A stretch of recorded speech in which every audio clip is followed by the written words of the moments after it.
Boa noite. Eu declaro aberta a 16ª sessão ordinária relativa ao 195º ano acadêmico. Então, precisamos inicialmente colocar em discussão e aprovação a ata de 20 de junho de 2024. Alguma correção? Perfeito. Então, eu gostaria de iniciar colocando algumas coisas que eu acho que foram importantes que aconteceram. A primeira coisa é parabenizar a acadêmica Margarete Dal Como pela honraria que ela recebeu, que será entregue no dia 22. Ela é agora pertencente à Legião d'Honneur, que, conforme todos sabem, foi criado por Napoleão Bonaparte, e que é a maior honraria que o governo francês pode dar a alguém. Então, os parabéns para a acadêmica Margarete Dal Como. Gostaria também de cumprimentar a acadêmica Heloísa Bonfá, que nos deu a honra de nos visitar hoje. Muito obrigado. É sempre muito bom tê-la aqui conosco.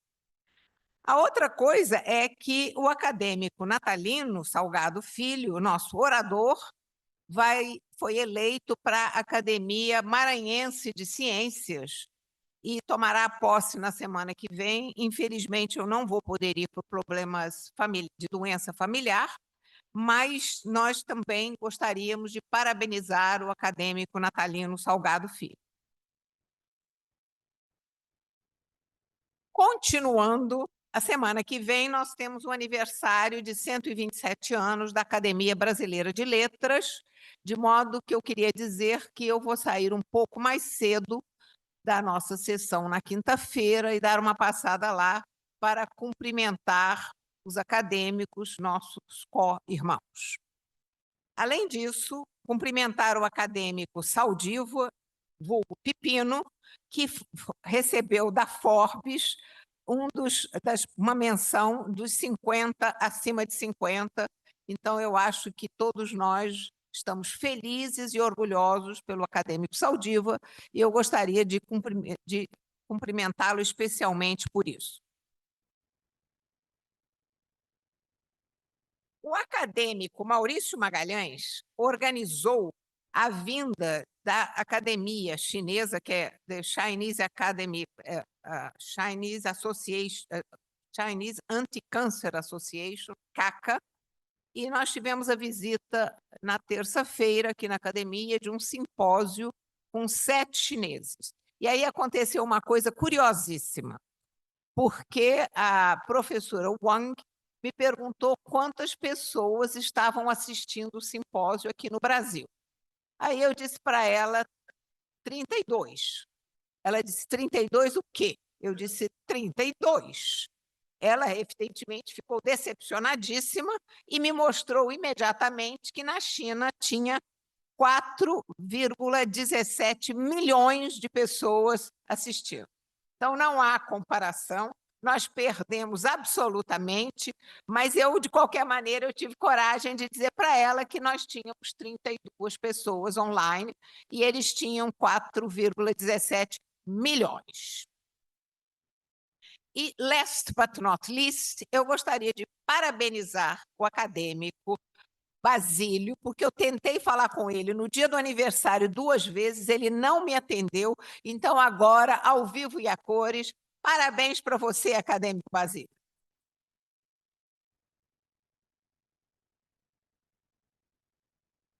Então, eu coloco agora as comunicações dos acadêmicos. Por favor, quem é que gostaria de falar? Acadêmico Marcelo Moraes.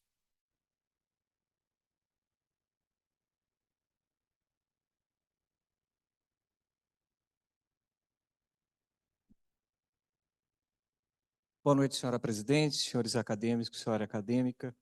Eu gostaria de fazer um informe, senhora presidente, que o projeto de lei 2294 de 2024, que foi articulado juntamente com o Conselho Federal de Medicina e a Associação Médica Brasileira, ele tramitou muito rapidamente no Congresso Nacional, que fala sobre a proficiência médica.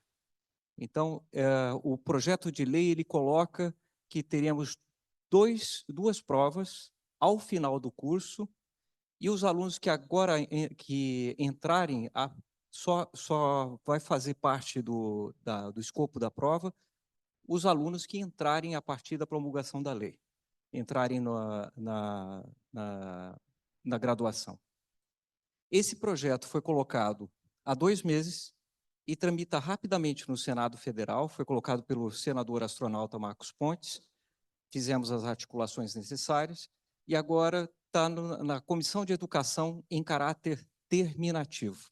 Isso quer dizer que caráter terminativo não vai ao plenário, aprovado na comissão, vai diretamente para a Câmara dos Deputados, e lá a gente teria que fazer as articulações necessárias para que a gente tenha uma prova de proficiência médica e, graças às articulações também da Academia Nacional de Medicina, nós conseguimos que esse projeto tramitasse rapidamente. Muito obrigado, presidente. Obrigada, acadêmico Marcelo Morales. Acadêmico Oswaldo Moura Brasil, por favor. Excelentíssima presidente, excelentíssimos confrades, eu tomei a liberdade de trazer aqui e gostaria de doar para a Academia Nacional de Medicina um livro que foi publicado comemorativo dos 100 anos da Sociedade Brasileira de Oftalmologia. A Sociedade Brasileira de Oftalmologia teve na história dela, se eu não me engano, 10 presidentes que foram membros aqui da Academia.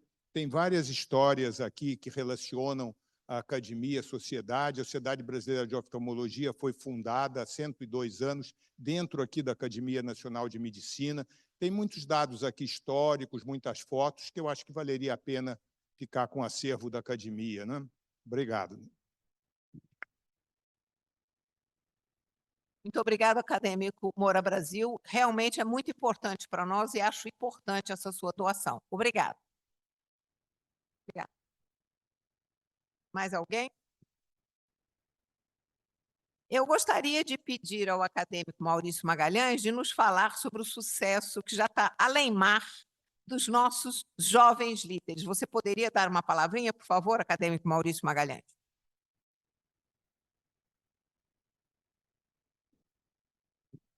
Excelentíssima presidente, muito obrigado. Primeiro, agradecer todo esse apoio em relação a essa vinda da delegação chinesa. Eles ficaram absolutamente encantados.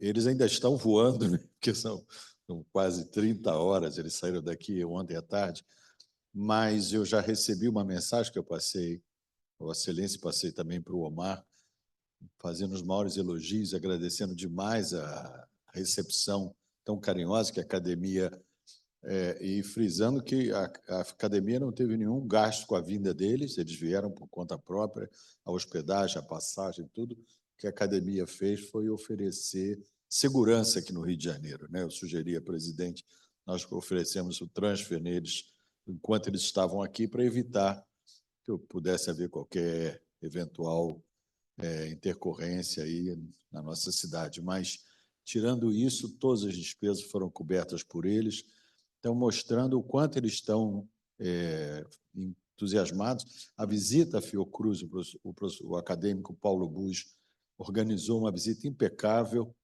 eles ficaram encantados, inclusive no dia seguinte estiveram alguns representantes da Fiocruz aqui e já acertaram também parcerias com o grupo de oncologia da Fiocruz, que tem um grupo muito interessante, que foi, inclusive, foi citado lá, que começou com o acadêmico Marcelo Bassis, que foi quem deu início a esse movimento dentro da Fiocruz, e depois a reunião aqui, onde eles anunciaram que já vão enviar um jovem líder em novembro para o Congresso Chinês, que é um congresso que eles estimam mais de 50 mil participantes presenciais, fora não sei quantos milhões online, e que eu fiz um edital entre os jovens líderes, 4 se candidataram, eu estou mandando essas 4 propostas, eles vão escolher um para mandar com todas as despesas pagas, sem nenhum ônus também para a academia, a ida de um jovem líder. Então, eu acho que são ações dessa maneira, e ontem eu falei com a presidente que também, a pedido deles, eu fiz um contato com a Academia Portuguesa de Medicina, que eles também estão querendo se aproximar de Portugal, e eu conversei com o presidente me disse que tem acompanhado a atuação da academia já há muitos anos nesse programa de jovens líderes, que eles estão querendo fazer em Portugal também um programa de jovens líderes e que nós possamos desenvolver isso, que foi uma iniciativa do professor Pietro Novellino, do presidente, e que agora a gente talvez possa estreitar ainda uma relação maior ainda com Portugal através de um programa de jovens líderes, que a ideia depois é envolver os países de língua portuguesa. Então, presidente, eu acho que há muitas boas perspectivas e eu agradeço todo esse apoio e essa confiança. Obrigado, presidente.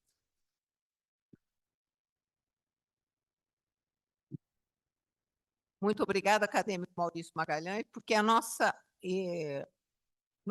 faz parte dos nossos objetivos estreitar relações com academias de medicina de outros países. Por favor, acadêmico Marcelo Barcins. Senhor presidente da academia, professora Eliette Busquelar, senhores membros da mesa, meus colegas, eu gostaria de complementar a excelente, declaração do colega Maurício Magalhães sobre os jovens talentos médicos aqui da nossa academia, mas eu não poderia deixar de citar que, no momento da organização desse programa, o presidente da academia foi o nosso sempre presidente, professor Pietro Novellino, e que, na época, deu todo o apoio, tanto,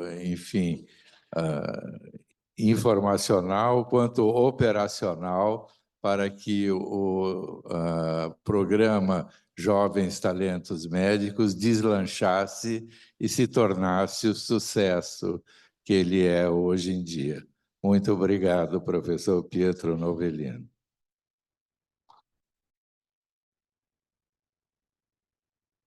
Nós todos aqui na academia somos muito devedores à generosidade do sempre presidente Pietro Novellino. Muito obrigada, presidente. Mais alguém, por favor? Então, neste caso, eu devolvo a palavra aos organizadores desse simpósio, acadêmicos Oswaldo Nascimento e Carlos Mesquita. Por favor. Eu já falei. Excelentíssima presidente acadêmica Eliette Busquelar, nosso sempre presidente, professor acadêmico Novellino, meus prezados colegas, querido secretário-geral da academia, Omar Lupe, colegas convidados, vamos então para o segundo tempo desse encontro em que discutimos o porquê sofremos quedas com maior frequência depois dos 60 anos. Um dos objetivos não só é ouvir diferentes colegas e diferentes modos de se encarar o problema, que é um problema sério e pouco visto em nosso meio em termos de prevenção, e a razão outra, quer dizer, nossa, é a abordagem e que nos traga possibilidade de ações de prevenção e essas ações que saiam aqui da nossa academia. Portanto, eu já deixo aqui a proposta à excelentíssima presidente, professora Eliette Busquelar, para que possamos desenvolver um programa de ação no sentido de prevenção de queda. Vários países têm, Estados Unidos, os países europeus, o Canadá, por exemplo, em Toronto, tem um excelente programa. Então, nós precisamos, em nosso meio, com urgência, porque, como vimos muito bem no primeiro segmento desse simpósio, é uma situação muito séria, até mesmo naqueles relatos dos colegas que aqui nos antecederam em termos de suas falas e no depoimento do professor, do acadêmico José Carlos do Vale. Então, não podemos deixar uma queda dessa, alguém fique sozinho, sem nenhum auxílio. Então, o tema da maior importância. Dando continuidade, então, passamos a palavra ao professor Tarcísio Barros Filho, que é professor titular de ortopedia da USP de São Paulo, já foi diretor da Faculdade de Medicina da USP, e ele vai nos falar sobre lesões da coluna vertebral e queda. Muito obrigado.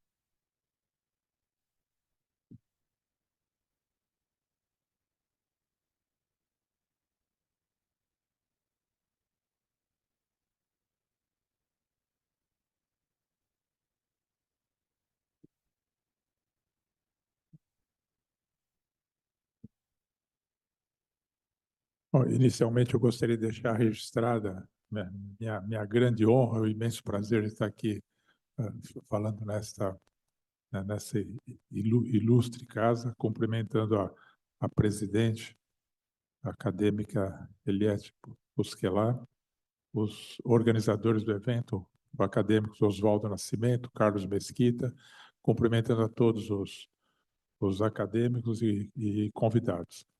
Vou procurar abordar um pouco sobre o tema as quedas e as lesões na coluna vertebral, tanto no aspecto da relação causal, como nas consequências da queda sobre a coluna vertebral. E aproveito também para declarar que não tenho nenhum conflito de interesse nesta apresentação.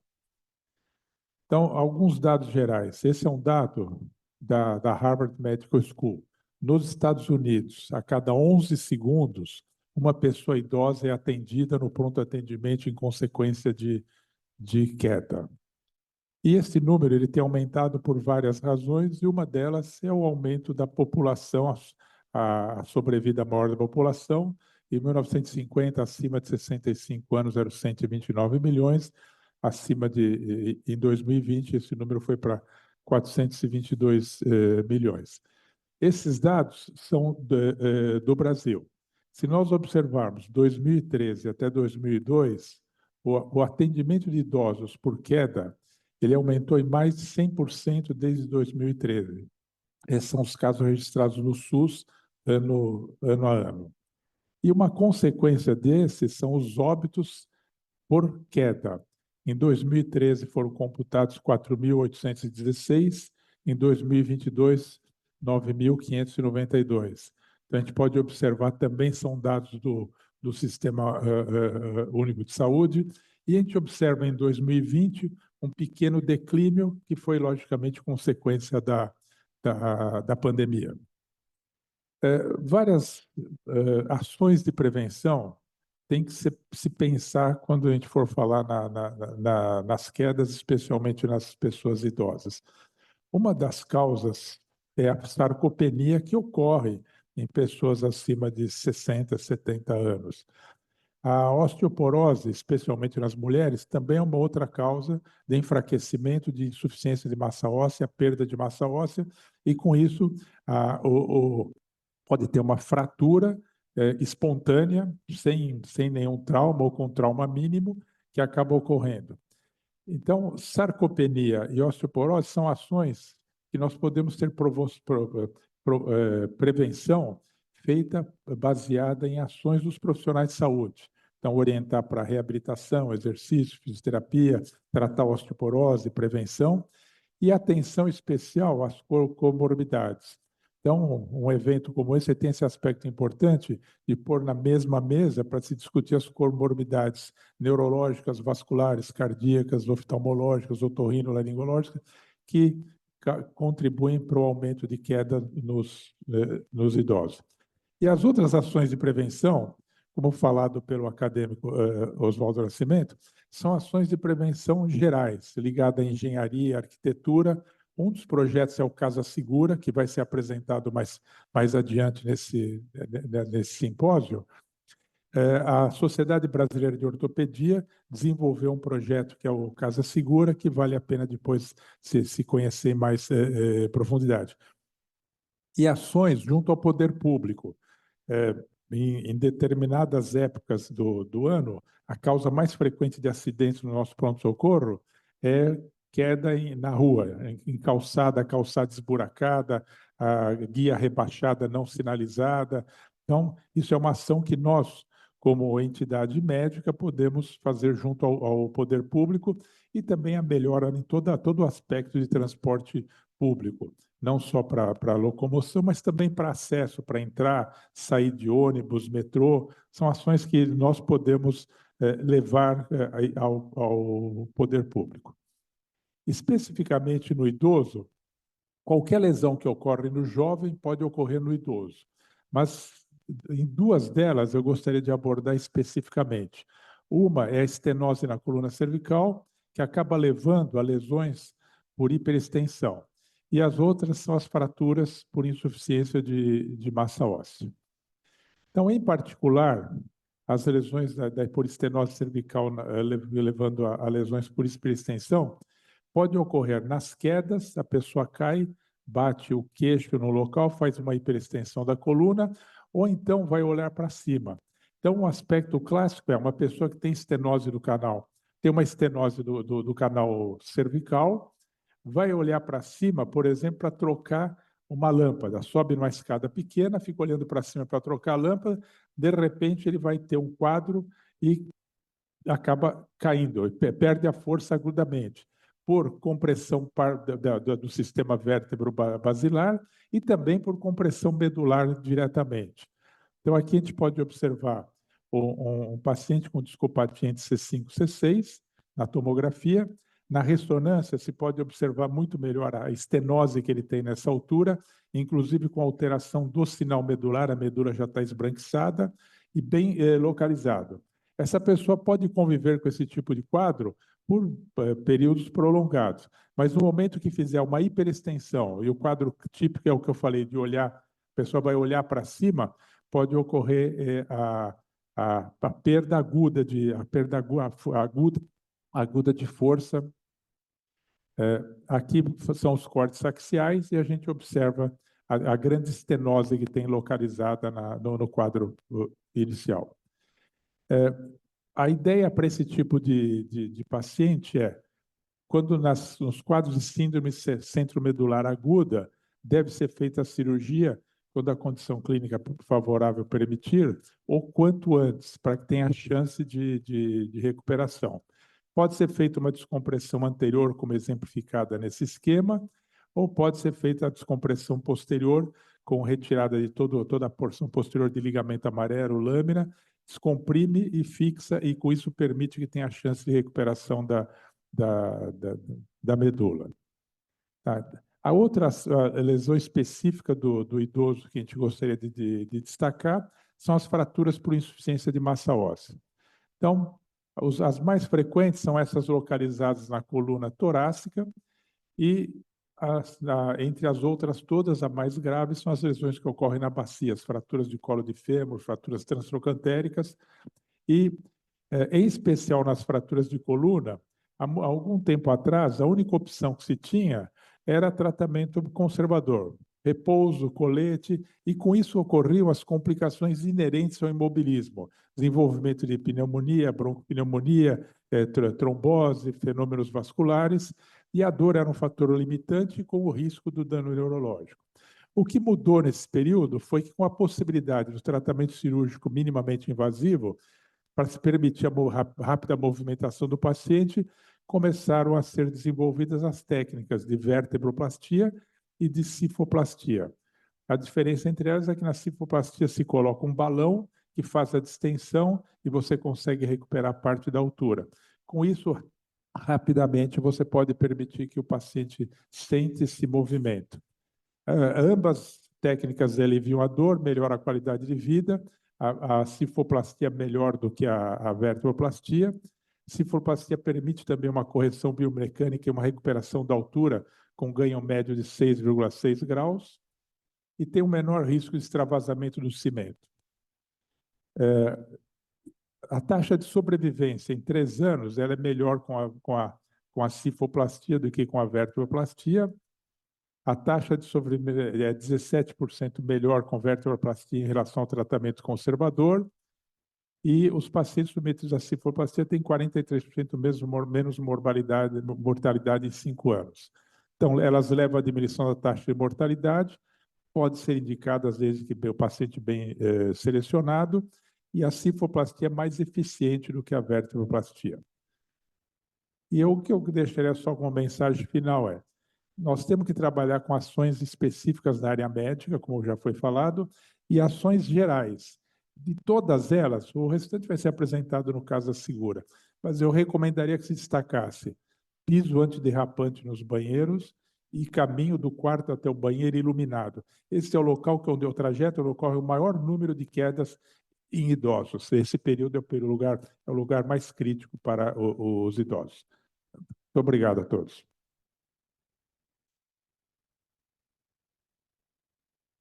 Muito obrigado, professor Tarcísio Barros Filho.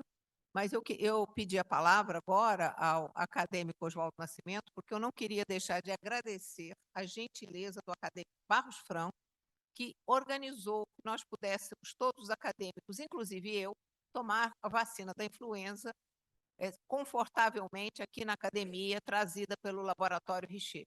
Foi extremamente bom, muito fácil, muito tranquilo, então eu queria muito lhe agradecer. A academia foi realmente bom para os acadêmicos que quiseram tomar e para todos os nossos funcionários. Muito obrigado, acadêmicos Barros Franco. Obrigado mesmo, porque isso é importante, que nós façamos prevenção aqui na academia. Isso é trabalho. Dando seguimento, a grata satisfação de convidar meu xará, o acadêmico Oswaldo Moura Brasil, que vai nos falar de um assunto da maior importância no idoso, que é visão e queda.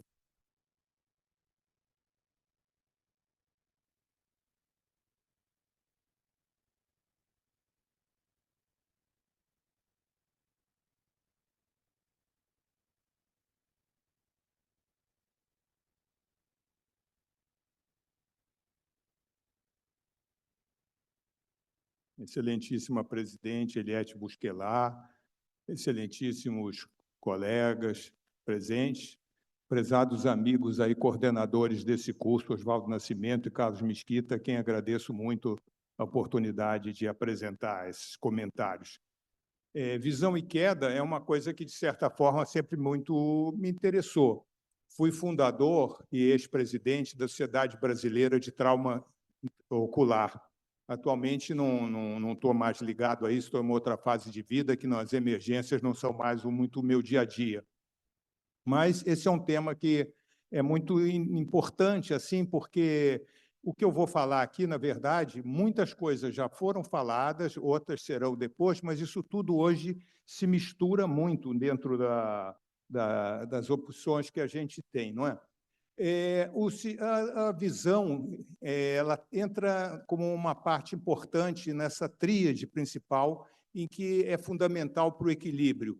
A gente tem o sistema vestibular, que já foi falado, baseado principalmente no ouvido interno, em que detecta movimentos, detecta posição, e o desequilíbrio está muito ligado ao sistema vestibular, assim como ao sistema da visão, que nos dá uma ideia assim, de ambiente, de orientação espacial, de posição de cabeça, de corpo, de equilíbrio. E tudo isso está relacionado também com a propriocepção, que, na verdade, é o quê? É a maneira da gente se orientar, a posição que a gente se encontra, o equilíbrio que a gente encontra sem o uso da visão.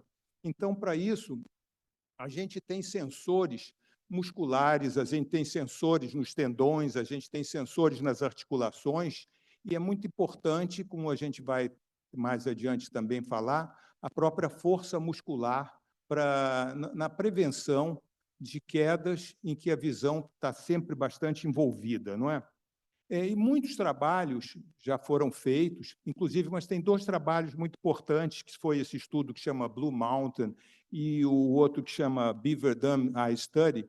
Esses trabalhos mostraram que havia uma incidência muito maior, talvez 2 vezes maior, em quedas em pacientes de mais de 60 anos, muito relacionadas assim, não só à acuidade visual, mas também ao campo visual, a sensibilidade de contraste e todas essas nuances ligadas à visão que a gente vai falar um pouquinho. Muitos trabalhos foram feitos sobre isso, eu botei alguns aqui, mais específicos sobre cada um desses itens, mas queria falar um pouquinho sobre esses aspectos da visão, que eu acho que são realmente muito importantes no equilíbrio, na prevenção das quedas, né? A acuidade visual, naturalmente, é muito importante. Se a gente tem um defeito refracional não corrigido, se a gente tem uma série de outros problemas que impedem a qualidade de visão, se a gente tem alterações do campo visual ligado a uma série de problemas, a gente pode ter, mas, por exemplo, andando na rua, não vê o direito um buraco, a acuidade visual defeituosa é ligada, por exemplo, à estereopsia, dificuldade de visão de profundidade nas ruas, nas calçadas, em que a gente tem raízes de árvores crescendo por baixo, a calçada levantada. Como isso já foi citado, ainda vai ser citado mais, todos esses ambientes domésticos, em que a gente pode ter objetos colocados no meio do caminho durante a noite, quando a gente levanta, qualidades de iluminação, qualidades que dificultam a absorção de luz, tudo isso é muito importante. Existem doenças oftalmológicas assim mais específicas que envolvem isso tudo, a diminuição da acuidade visual, a diminuição, a absorção, da diminuição da sensibilidade de contraste. A catarata, por exemplo, como a gente pode ver aqui, até nesse desenho ao lado, a gente tem como ver uma pessoa, digamos, normal e uma pessoa com catarata, né? Vai perdendo a qualidade de visão, vai perdendo o brilho, vai perdendo todas essas coisas que nos dão a noção de profundidade, que nos dão a noção de equilíbrio. Doenças, por exemplo, da córnea, podem levar a toda essa opacidade desse primeiro meio transparente do olho, também com todas essas alterações, como perda de acuidade visual, diminuição de sensibilidade de contraste, toda essa dificuldade visual que é associada a problemas labirínticos, a problemas de própria recepção, são os principais fatores nesse desequilíbrio que podem levar a essas quedas muito frequentes, né, quando a gente tem um pouco mais de idade. Uma doença muito importante nessa área, por exemplo, é o glaucoma. O glaucoma é uma doença que, quando não tratada ou quando não se consegue controlar, a gente vai tendo uma perda progressiva do campo visual da periferia para o centro. E, em fases avançadas da doença, a gente chega a ter o que a gente chama um campo tubular, como se estivesse olhando assim por um tubo. Então, essas pessoas com essa limitação grande de campo visual ficam muito sujeitas a bater em objetos, a não ver um buraco no chão. São todas causas assim que aumentam muito o risco de quedas. Doenças ligadas à retina, por exemplo, a degeneração macular relacionada à idade, seja na sua forma seca, seja na sua forma exudativa, e que cada vez são mais frequentes a partir, digamos, dos 60 anos, não que seja uma doença nova, mas é que as pessoas vivem mais. Hoje em dia, viver 90 anos, viver mais, é uma coisa muito frequente. Então, doenças como a degeneração macular relacionada à idade se tornou muito frequente e uma causa muito importante de dificuldade de campo visual central. A animação ao lado mostra como ver uma pessoa com degeneração macular da retina, quer dizer, no campo seu central, ele fica com esse escotoma, essa perda central. Isso tudo, naturalmente, é um fator de risco para quedas. Outras doenças da retina, como membranas na retina, também criam assim como se fosse uma sensação de que estivesse vendo através de um celofane, por exemplo, e isso diminuindo essa sensibilidade de contraste, dificulta a visualização de objetos, de riscos no caminho, no trajeto de uma pessoa. E também uma doença que é muito comum, não sei se mas é bastante frequente, especialmente nas mulheres, a partir da 6ª e 7ª década, que é o buraco macular. O buraco macular também leva a uma perda de visão central, mais limitada, mais localizada do que, por exemplo, a degeneração macular da idade, mas também leva a um risco maior de não se ver determinados objetos, ou determinados acidentes geográficos ou o que for que atrapalhem e que possam ter o risco para a visão. Existem formas agudas também de diminuição visão, muitas vezes vasculares, por exemplo, as oclusões vasculares arteriais, como ali à esquerda, e venosas, como a da direita, de oclusão de veia, artéria de veia central da retina, que também são fatores muito importantes na perda de visão, na diminuição da acuidade visual, na diminuição da sensibilidade de contraste, e que podem ser riscos assim importantes. Doenças neurológicas ou inflamatórias, como as neurites, as neuropatias, da mesma forma, podem trazer todas essas formas de comprometimento visual e aumentar muito o risco de queda, né? Uma doença extremamente importante, extremamente frequente, é o diabetes. O diabetes pode ter, por exemplo, formas mais graves, muito mais complexas, como as retinopatias diabéticas proliferativas, que levam ao descolamento da retina, levam à perda visual, à cegueira, mas a gente pode ter, como nesse exemplo aqui, certas formas iniciais de retinopatia diabética que são mais ligadas ao que a gente chama de edema macular diabético e que levam a uma perda importante assim da visão central, uma diminuição significativa da acuidade visual. É uma doença que tem que ser muito considerada dentro dos temas que a gente está discutindo. Quais seriam, assim, digamos, as mensagens que eu acho que a gente podia tirar disso, dentro de tudo que já foi falado e dentro do que vai ser ainda falado? Um exame oftalmológico é muito importante depois de uma certa fase da vida, para que a gente tenha um óculos correto, para que alguma doença dessas seja detectada e suas soluções tenham alguma tentativa de cura. Iluminação adequada no ambiente de trabalho, no ambiente na residência, para evitar essas quedas, como já foi citado, de levantar para ir ao banheiro à noite, não é? Evitar obstáculos no caminho. Às vezes, já ouvi referido uma pessoa que chega cansada e deixa uma pasta no pé da cama ou deixa uma mala no pé da cama, levanta durante a noite, tropeça e pode ter um acidente importante, inclusive atingindo até o olho num objeto no meio do caminho. E uma coisa que também eu acho que é muito importante, muito significativa e que não pode ser abandonada com a idade, é a atividade física, a força muscular, o trabalho das articulações, tudo isso que dão equilíbrio à pessoa, aumentam esses reflexos proprioceptivos e aumentam a flexibilidade e diminuem muito o risco de acidente. Basicamente, era isso que eu queria dividir com vocês. Muito obrigado, hein?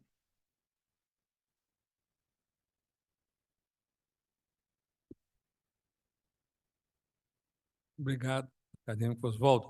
Nós agora vamos ouvir o nosso querido acadêmico Oswaldo Nascimento, que é o idealizador, na verdade, idealizador desse simpósio e o principal organizador. Ele vai falar sobre quedas e afecções neurológicas.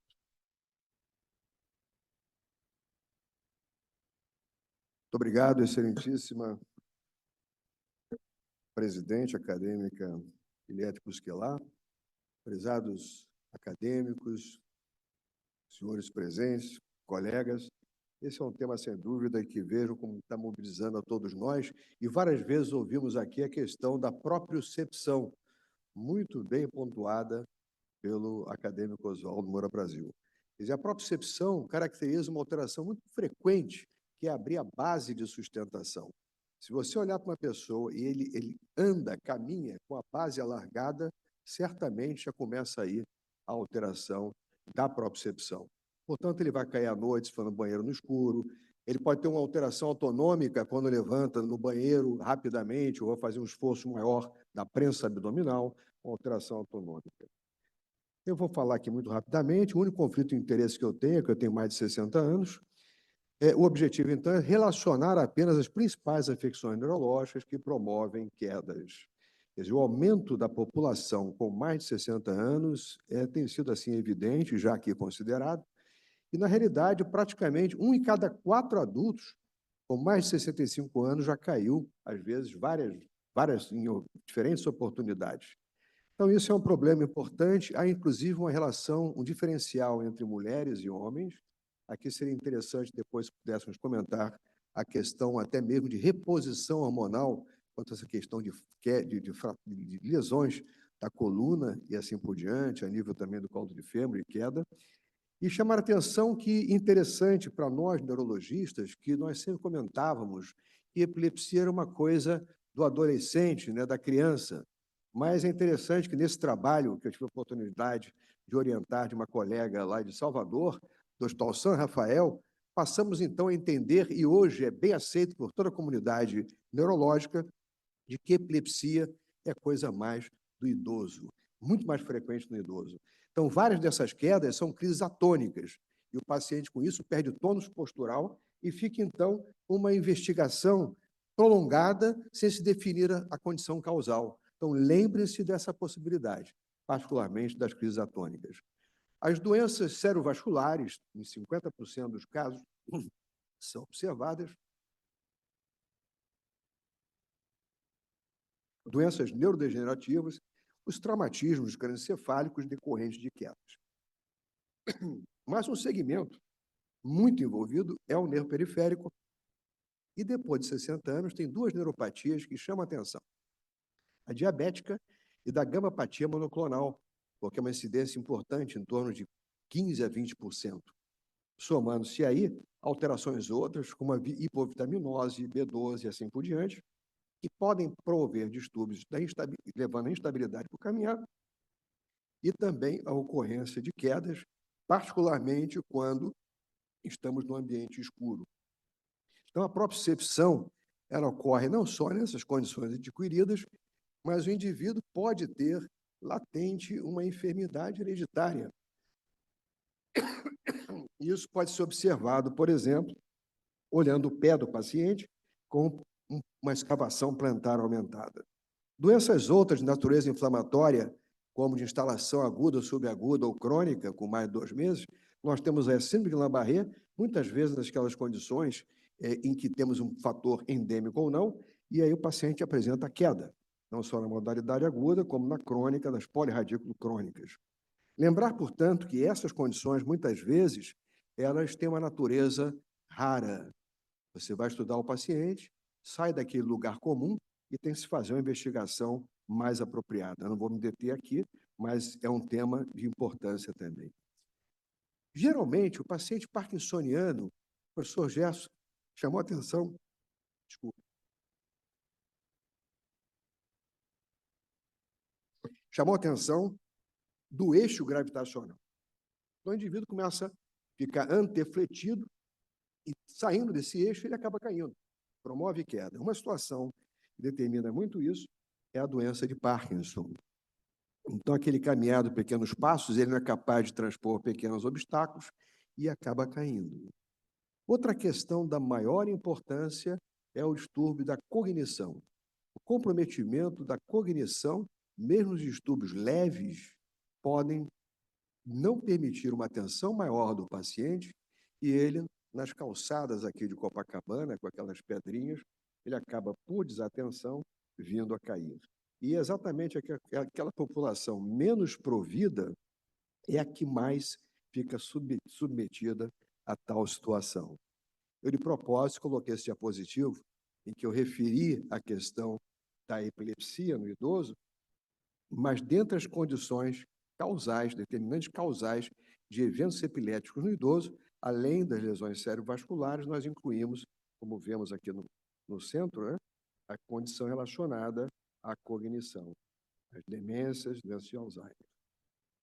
Então, o comprometimento cognitivo gera quedas importantes e os fatores ambientais, como nós vemos aí circulado, e também o número de medicamentos que esse paciente passa a usar, é o tal de dar remedinho para melhorar isso, um sintoma ou outro no paciente idoso, particularmente, tratar a pressão, sedar o paciente.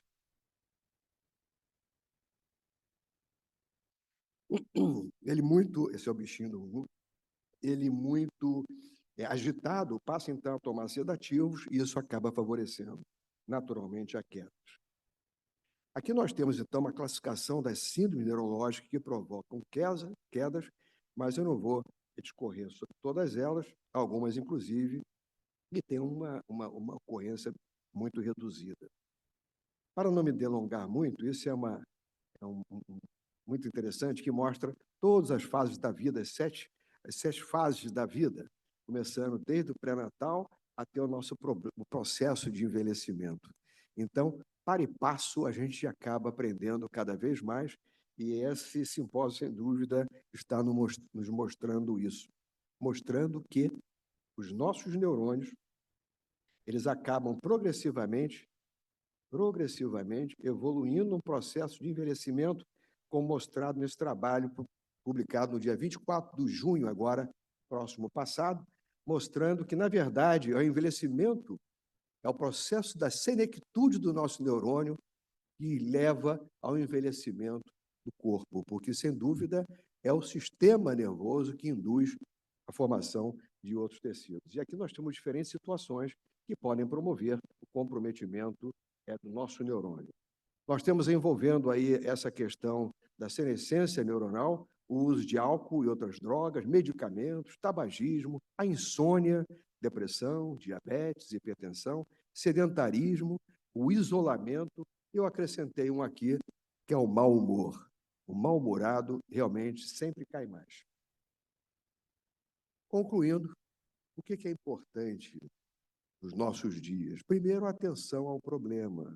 Nós precisamos envelhecer de um modo com sabedoria. Andar junto é fundamental, como andamos juntos aqui na Academia Nacional de Medicina.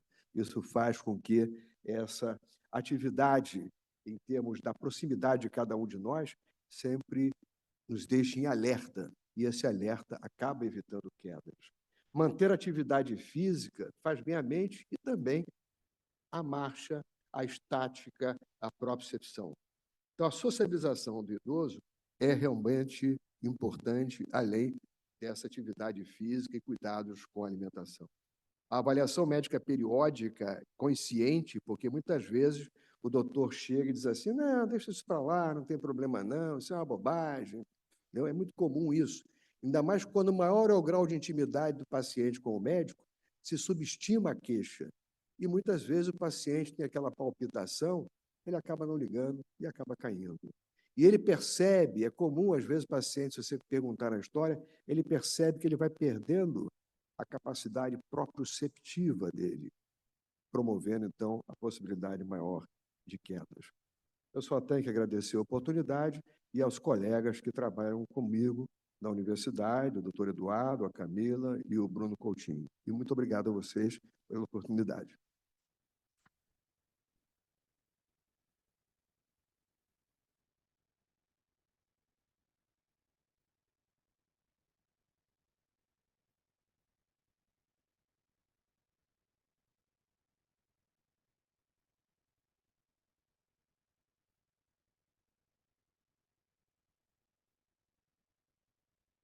Nós vamos, então, ouvir o nosso estimado acadêmico, Carlos Telles, grande mestre da neurocirurgia, que vai nos falar de quedas, e como é um grande especialista de dor, eu deixei à vontade, né, para escolher o direcionamento de sua fala.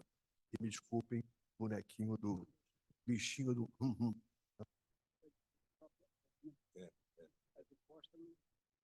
Eu tenho que deixar. Tá bom assim? Mais para trás um pouquinho. Tá bom. Boa tarde a todos. Eu gostaria inicialmente de agradecer o convite feito pela direção da Academia Nacional de Medicina, professora Eliette Bosquelar, pelos organizadores dessa mesa, professor Oswaldo Nascimento, professor Carlos Mesquita. Logicamente que as recomendações feitas pelas sociedades médicas de ortopedia, neurocirurgia, neurologia e outras enfatizam, oftalmologia, enfatizam as necessidades de cuidados especiais dentro da residência de idosos, evitando tapetes soltos pela casa, instalando barras de apoio dentro do boxe dos banheiros, por exemplo. Eu consegui com o professor Elísio, o professor Tarcísio, desculpe, o professor Tarcísio me encaminhou os protocolos da Sociedade de Ortopedia e de outras sociedades quanto a esses cuidados que o idoso tem que ter dentro de casa e na rua. No entanto, segundo a observação do autor, a maior causa de queda em pessoas acima de 60 anos é a falta de atenção. Falta de atenção do paciente, falta de atenção dos acompanhantes e dos familiares. Por orientação dos organizadores, em função da exiguidade do tempo, tornaremos nossa apresentação bem prática. Dessa forma, apresentaremos 2 casos que, por absoluta falta de atenção, acabaram se transformando em acidentes graves, com possibilidades até mesmo de sequelas muito graves. Primeiro caso, nós até vimos uma demonstração mais detalhada em termos radiológicos, um caso de tetraplegia após traumatismo na face, devido a escorregão da cadeira tipo diretor, essa cadeira de rodinha, tipo diretor.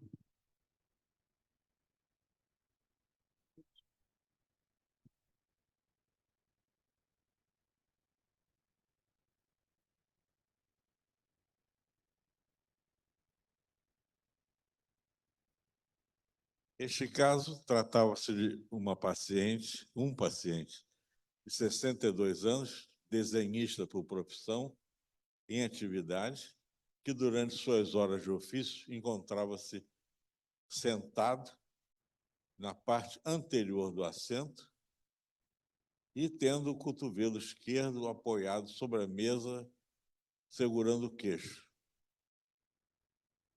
Em algum momento, a cadeira escorregou para trás e o rosto foi de encontro ao tampo da mesa, provocando no pescoço um mecanismo de whiplash. Ao tentar recobrar a postura, notou encontrar-se tetraplégico. O paciente foi levado de ambulância e imediatamente atendido no serviço de neurocirurgia, submetido a exame neurológico pelo nosso neurologista, e que constatou uma presença de tetraplegia sensitivo-motora. Em seguida, foi submetido a exame de ressonância magnética da coluna cervical, que mostrou fratura luxação de C4 e C5. O paciente foi imediatamente operado pela equipe de neurocirurgia e ortopedia, tendo sido realizada cirurgia por via de acesso anterior, com fixação dos segmentos instáveis, C4 e C5, e colocação de placa fixadora. Apesar de não ser nossa rotina, o paciente no pós-operatório foi transferido para o Hospital Sara Kubitschek, em Brasília, para ser submetido a tratamento fisioterápico. Até bem pouco tempo, o Hospital Sara Kubitschek de Brasília tem um serviço de fisioterapia e reabilitação que era invejável no Brasil todo. E comentários desse caso. Primeiro, decorridos 6 meses do acidente, o paciente que estava tetraplégico já estava capaz de escrever com auxílio de computador adaptado para a voz. Hoje em dia, além de escritor, ocupa cargo político em Brasília. Então, queria chamar a atenção, em primeiro lugar, da falta de cuidado, da falta de atenção. O pobre coitado era uma pessoa normal, né? Que andava, escrevia, desenhava, desenhista profissional, mas que, durante a sua profissão, ele sentava-se numa cadeira dessas que eu acho que todo mundo conhece, cadeira tipo diretor, 4 rodinhas, e que ele sentava-se na beira do assento. E ele desenhava com a mão direita e com a esquerda ele apoiava no queixo. E ficava apoiado e desenhando com a mão direita.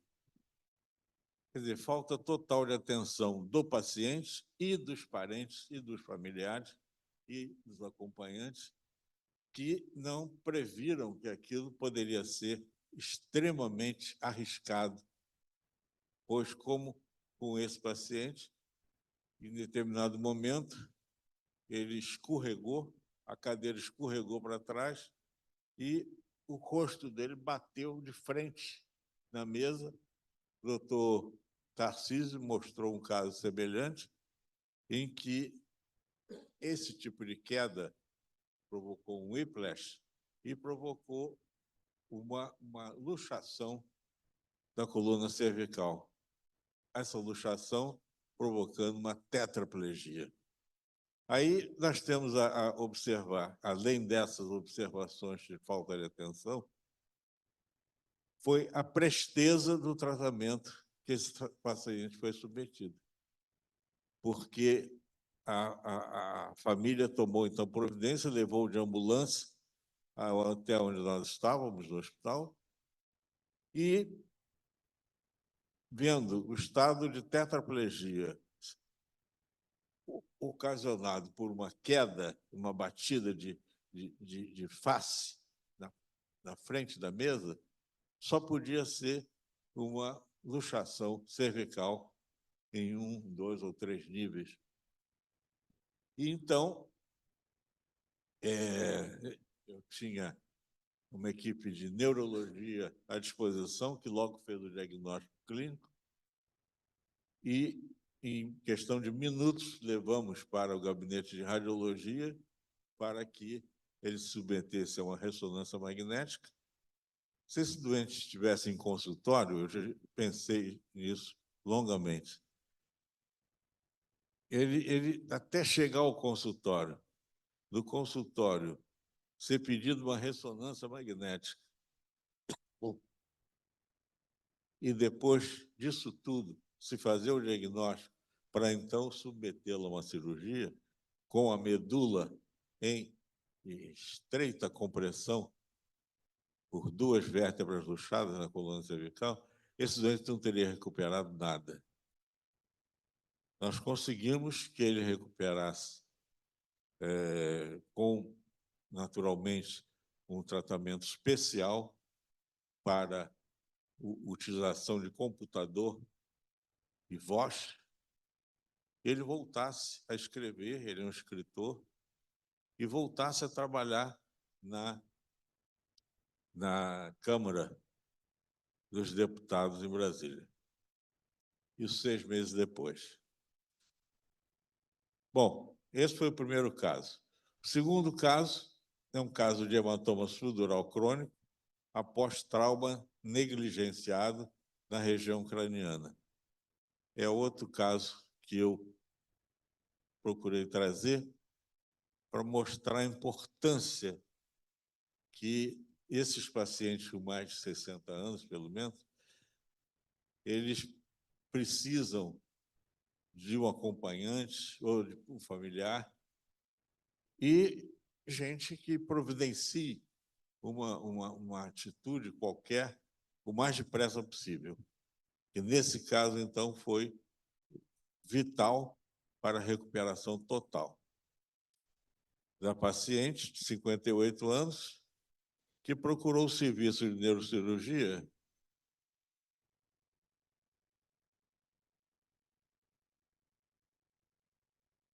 do Hospital Pedro Ernesto, da Universidade do Estado do Rio de Janeiro, queixando-se de cefaleia intensa, contínua, com duração de 48 horas, turbação da visão, ânsias de vômito, e nas últimas 48 horas a paciente já tivera 3 episódios de vômitos incoercíveis e confusão mental. Na história patológica pregressa, colhida pelo pessoal da neurologia, podemos notar que na última semana, a paciente referia um episódio muito pouco valorizado por ela mesma. Teles, o tempo está passando. Hein? O tempo já está terminando. Tempo. Ah, é? Estamos atrasados. Então tá bom. O nosso organizador, Oswaldo Nascimento, disse que iria cortar minha palavra. Só que ele falou que ia ter a ajuda da presidente Eliette Busquelay, que eu estou vendo, não está cortando a minha palavra. Faltam 5 linhas, tá, Carlos? Na história patológica pregressa, acolhida pelo neurologista, a paciente referiu um episódio pouco valorizado por ela de trauma no piso do banheiro, após tropeço no tapete do próprio, que provocou uma pequena cicatriz de hematoma no lado direito da testa. No momento do exame neurológico, notei o pouco caso que a paciente atribuía à importância do trauma craniano. Valorizando, então, esse trauma como um trauma craniano e considerando que os outros sintomas faziam parte de uma franca instalação de síndrome de hipertensão intracraniana, com cefaleia, vômito e baixa do nível de consciência, dirigimos-nos imediatamente ao departamento de radiologia para efetuar uma ressonância magnética do crânio. O exame demonstrou nitidamente a presença de um volumoso hematoma subdural crônico do lado direito, e a paciente foi operada imediatamente, e após isso foi feita a lavagem da cavidade do hematoma, e após alguns dias de recuperação, ela teve uma recuperação total e hoje leva uma vida normal. Então, coisas a observar nesse caso. Primeiro, valorizar as coisas negligenciadas pelo paciente. E essa paciente, assim como muitos outros, não valorizam a queda com a batida na cabeça. Não, foi uma batidinha leve, no sentido, nem cortou, nem saiu sangue. E valorizar outros dados, como vômito incoercível, cefaleia intensa e queda do estado geral, como síndrome de hipertensão intracraniana, que merece, pelo menos, uma investigação radiológica o mais depressa possível. Foi feito e diagnosticou-se, então, o hematoma subdural, que, após a cirurgia, mostrou um resultado absolutamente bom e com recuperação total da paciente. Muito obrigado. Eu queria agradecer a todos pela atenção. Me desculpar, junto do organizador, pelo excesso consumido. Muito obrigado mesmo, caro acadêmico Carlos Telles. E passamos, então, essa apresentação está em gravação. O professor André Palmini, da PUC do Rio Grande do Sul, professor de neurologia da PUC do Rio Grande do Sul, e ele é a pessoa organizador de um evento que já acontece durante mais de 20 anos, que é chamado de BRAIN. E ele vai nos brindar com o tema Emoções e Quedas.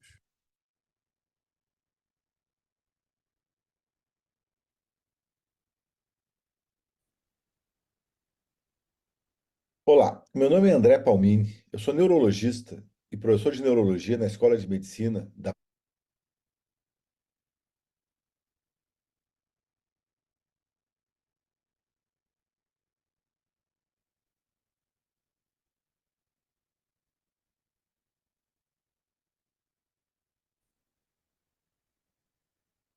Olá, meu nome é André Palmini, eu sou neurologista e professor de neurologia na Escola de Medicina da PUC do Rio Grande do Sul, aqui em Porto Alegre. Em nome da excelentíssima professora Eliette Busquelá, presidente da Academia Nacional de Medicina, eu saúdo ela e aos outros acadêmicos que estão conosco nesse momento, bem como as senhoras e senhores que estão conosco também para esse simpósio tão importante sobre por que a gente cai com mais frequência e com mais facilidade depois dos 60 anos de idade. O tema que me coube, e eu vou começar a compartilhar os meus slides com vocês nesse momento, é o tema da relação entre emoções e quedas, particularmente emoções e risco de quedas na pessoa com idade a partir dos 60 anos. Eu vou brevemente, nesses 10 minutos, abordar 4 temas. As emoções em si, a relação entre emoções e quedas, a relação entre emoções e talvez uma das principais causas de queda na terceira idade, que é a síncope, e, por fim, alguns aspectos de prevenção. Emoções são eventos complexos que estão fora do nosso controle voluntário e que evolutivamente vieram para nos equipar para enfrentar o mundo. Como todo mundo sabe, elas se acompanham, cada uma delas, de um cortejo, como eu chamo, neuroquímico hormonal, que caracteriza aquelas marcas somáticas. O corpo nos diz que a gente está alegre, que a gente está com medo, que a gente está com raiva, que a gente está triste. Todos nós sabemos o que a gente sente nesse momento. Essas emoções, que a gente chama de emoções básicas, não é? Que tem essas que eu mencionei ali, vocês estão vendo nesse slide, elas têm cada uma sensação corporal específica e elas vão interagir com regiões mais evolutivamente avançadas, a nossa córtex cerebral, não é? Regiões ligadas à memória, para passarem a ter uma narrativa. Primeiro, a gente tem a emoção básica e, a partir dessa interação entre essas estruturas profundas que organizam essas emoções e as regiões corticais, nós precisamos ter uma narrativa do porquê que a gente está sentindo aquilo, e essa narrativa vai nos levar a sentimentos um pouco mais específicos e corticalizados, como culpa, vergonha, orgulho, satisfação e assim por diante, tá certo? Bom, durante muito tempo se discutiu essa questão de até que ponto existe uma dicotomia entre razão e emoção. Estruturas cerebrais ligadas à razão, outras ligadas à emoção, como se houvesse uma separação entre elas. Na realidade, existe uma integração entre elas, como bem mostrado nesse diapositivo, que mostra a rede de conexões de uma estrutura específica que está aqui no centro do diapositivo, que é a amígdala, na profundidade do lobo temporal, que está relacionado com como se fosse um radar, né, de ameaças do ambiente. Olha a quantidade de conexões que a amígdala tem com as mais diversas regiões corticais e subcorticais. Então, obviamente que essa divisão entre razão e emoção, entre áreas cerebrais ligadas à razão e ligadas à emoção, é muito mais didática. E, na realidade, o que existe é uma integração dessas estruturas. Muito bem. Essa integração pode ser entendida nesse desenho, nesse diapositivo, que mostra, então, a parte mais profunda do nosso cérebro, tronco cerebral, diencéfalo, organizando essas emoções básicas, raiva, medo, pânico, vontade de explorar o mundo, atração sexual, com áreas mais avançadas evolutivamente, né, do ponto de vista filogenético e ontogenético, como, por exemplo, a córtex cerebral, as regiões do hipocampo, que tem a ver com as nossas memórias, e a partir daí a gente passa a ter uma narrativa que a gente pode chamar de sentimentos de culpa, orgulho, confiança, empatia, assim por diante. Então, assim, esse é um ponto de partida para que a gente entenda o resto dessa apresentação. Aqui é uma representação cortical da área que se ativa quando a gente sente dor, chamada cíngulo anterior. E olha que interessante, esse estudo procurou estudar a questão da emoção ligada a um outro tipo de dor, a dor psíquica. Nesse estudo, 2 bonequinhos jogavam a bola um para o outro, numa tela, enquanto os voluntários estavam fazendo uma ressonância magnética funcional. Esse voluntário recebia, num sistema tridimensional, recebia a bola também, então ele triangulava a bola com esses 2 bonequinhos. Lá pelas tantas, os bonequinhos param de jogar a bola, esquecem, rejeitam essa pessoa. E ela começa a ter sensações ruins. E eles publicaram um paper na revista Science, com um título bastante provocativo, perguntando se a rejeição dói. Por que eles perguntaram isso no título? Porque efetivamente a área que se ativou no cérebro foi exatamente a mesma área da dor física. Então, dor psíquica para o cérebro se organiza da mesma maneira que a dor física, em termos de ativação, como se nós tivéssemos um sistema da tristeza humana, ok? Lembrem disso, porque vai vir a seguir agora, que na segunda aspecto que eu quero mencionar, então, agora, são as questões relacionadas a risco de quedas e emoções. Esse é um estudo muito interessante, epidemiológico, sueco, dos 2 principais hospitais de Estocolmo, que consecutivamente avaliaram 137 pessoas que fraturaram o fêmur ou a bacia por uma queda. Eles fizeram uma pergunta para cada pessoa que chegou lá com essa situação, se tinha acontecido no dia da queda ou no dia anterior alguma situação que tenha feito com que as pessoas se sentissem com raiva, com tristeza, mais preocupada, mais ansiosa ou mais estressada. Interessante que 24%, um quarto das pessoas, tiveram pelo menos uma das emoções negativas nas 24 horas que precederam uma queda, não é? E comparando os períodos que elas estavam expostos ou não a possibilidade de cair, o risco relativo de uma fratura por queda na primeira hora, depois de estar estressado, é 20 vezes maior do que quando não está estressado. Quando está com raiva, 12 vezes maior. Quando está triste, 6 vezes maior. Ou seja, existe um aumento muito significativo do risco de fratura por queda na hora que se segue a uma experiência emocional negativa. Por que isso aconteceria? Se imagina que tem duas coisas que contribuem para isso. Uma delas é uma interferência com o controle postural, ou seja, nós temos correções antecipatórias automáticas em qualquer modificação do nosso eixo gravitacional, nosso eixo corporal gravitacional. E isso aí fica atrapalhado pela emoção triste, pela emoção negativa.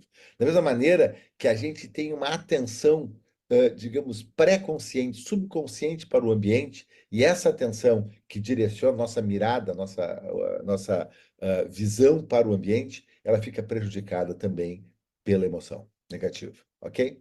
Esse é um segundo estudo, né, um estudo populacional também, esse nos Estados Unidos, mostrando a relação de eventos estressores da vida e a ocorrência de quedas e fraturas em homens de idade, tá certo?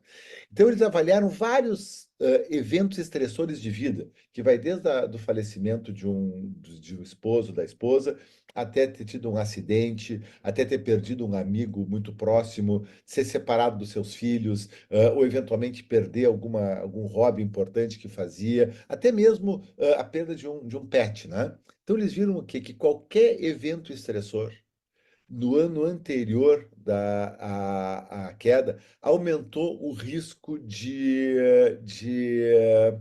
queda em por volta de 40%. Claro que isso variou em relação à idade do indivíduo, ao número de eventos estressores, mas vamos guardar esse número. Houve um aumento de por volta de 40% do risco de queda se a pessoa passa por um evento estressor no ano anterior, tá certo? Bom, estou chegando no final e quero trazer para uma coisa muito importante, que é o medo de cair.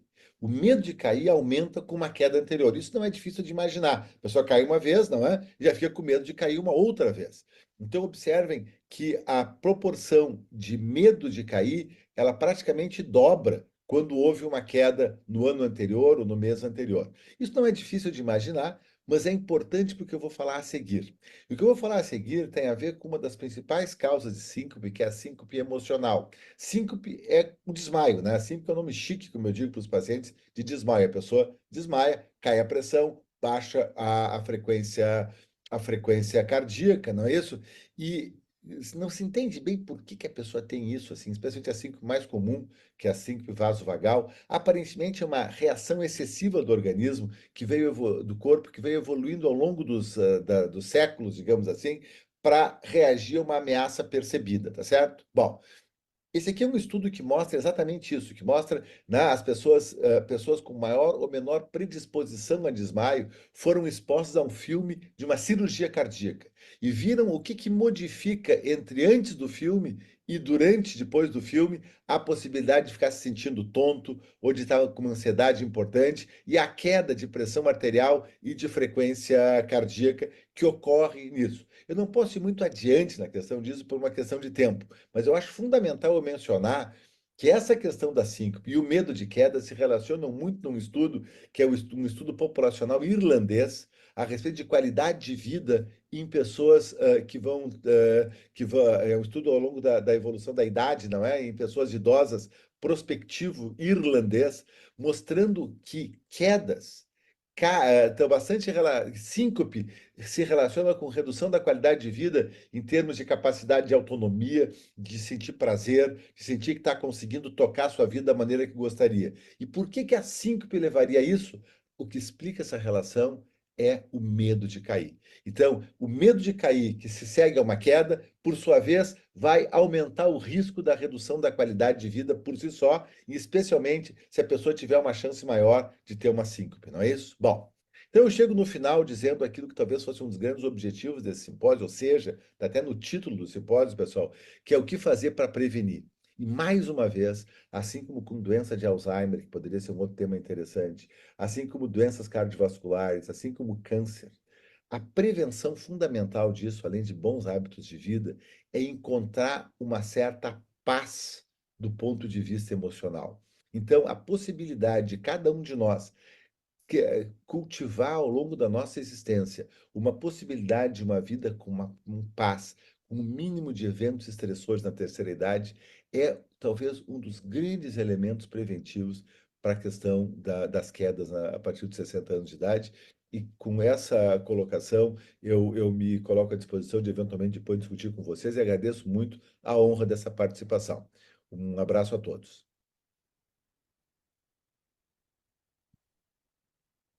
Bem, agora nós vamos ter a participação da Cibele Monteiro de Barros, que vai falar sobre a Casa Segura. A Cibele é arquiteta, ela foi professora da Universidade Santa Úrsula e trabalhou em conjunto com a Regional do Rio de Janeiro na elaboração de um programa de prevenção de quedas.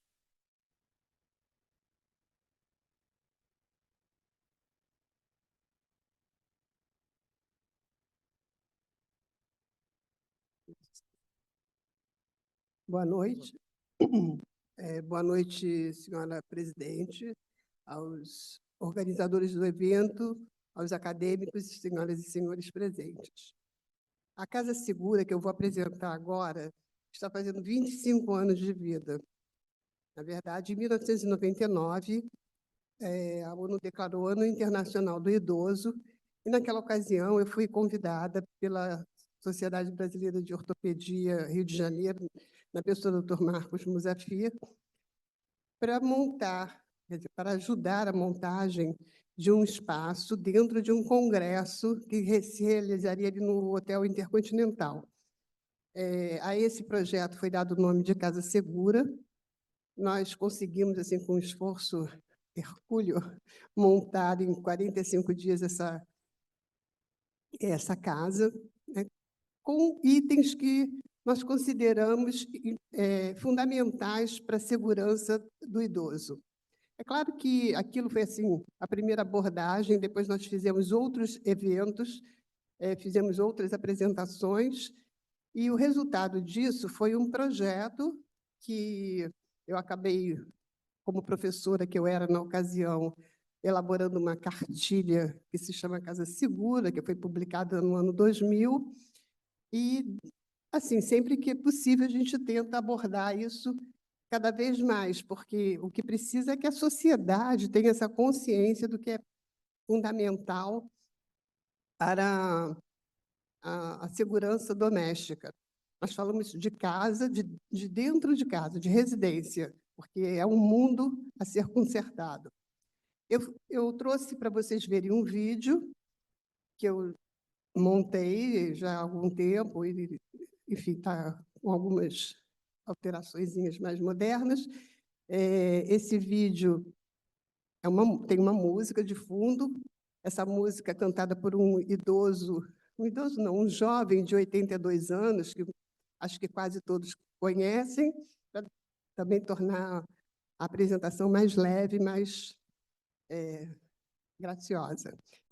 Como vocês puderam observar, as indicações são todas para dentro de casa, tá? E uma coisa que é muito importante, que eu aprendi em todo esse processo, é que a ideia é manter o idoso dentro da própria casa, daquele espaço onde ele viveu a vida inteira, que ele já conhece, e que, com esses cuidados, ele pode continuar ali, né, por toda a vida, não precisando ser deslocado. Muito obrigado, boa noite.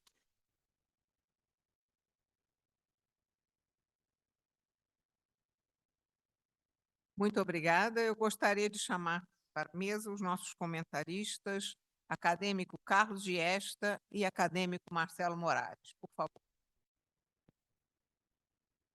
Professora acadêmica Eliette Busquelar, e uma lembrancinha da Cibele, deixando o livrinho da Casa Segura, que é importante para todos nós.